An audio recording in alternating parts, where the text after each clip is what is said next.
मंदिर तक जा और देख क्या होता है। राहुल ने हंसते हुए हामी भर दी। आधी रात को हाथ में टॉर्च और मोबाइल लेकर वह जंगल के रास्ते पर चल पड़ा। जंगल में घुसते ही माहौल बदल गया। पत्तों की सरसराहट, दूर से आती उल्लू की आवाज और कहीं कहीं जंगली जानवरों की परछाइयां।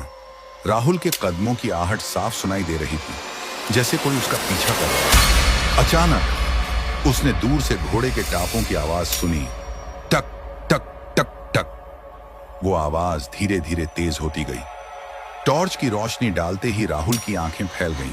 सामने से एक सफेद घोड़ा आ रहा था, जिसकी आंखें लाल अंगारों जैसी चमक रही थी। उसकी पीठ पर एक लंबा कद का योद्धा बैठा था, जो पुराने जमाने का कवच पहने हुए था, लेकिन उसका चेहरा सिर्फ काला साया। घोड़ा एकदम राहुल के सामने आकर रुक गया।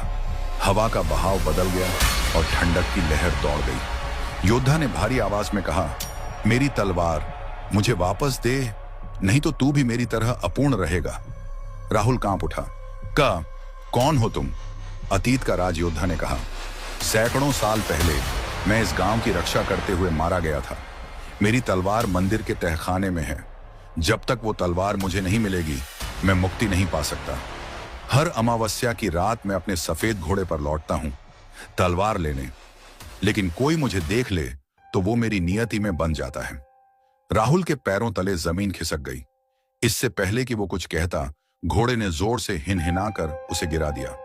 होश आने पर राहुल खुद को मंदिर के सामने पाया। दरवाजा अपने आप खुला। अंदर घुप अंधेरा था। जैसे ही उसने अंदर कदम रखा, घंटियों की आवाज गूंज उठी और दीपक अपने आप जल उठे। मंदिर के बीच में एक पुरानी तलवार रखी थी, जिस पर सूखे खून के धब्बे थे। राहुल ने जैसे ही तलवार उठाई, बाहर से घोड़े के टापों की आवाज फिर सुनाई दी। योद्धा दरवाजे पर खड़ा था। मुझे दे और अपना वचन निभा। राहुल को अचानक याद आया कि गांव वाले कहते थे, अगर तलवार उसे दे दी तो वो तुम्हें अपने साथ ले जाएगा।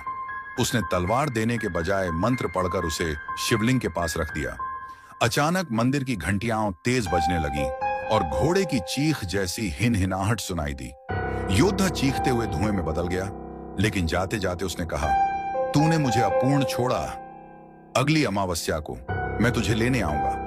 राहुल ने चैन की सांस ली और गांव लौट आया। सबको लगा कि उसने आत्मा को हरा दिया। लेकिन ठीक 1 महीने बाद अमावस्या की रात राहुल के घर के बाहर घोड़े के टापों की आवाज सुनाई दी। उस रात राहुल गायब हो गया। और आज भी गांव वाले कहते हैं, जब घोड़े के टापों की आवाज सुनो तो रास्ता बदल लो, क्योंकि वो सफेद घोड़े की सवारी आ चुकी है और वो खाली नहीं लौटता।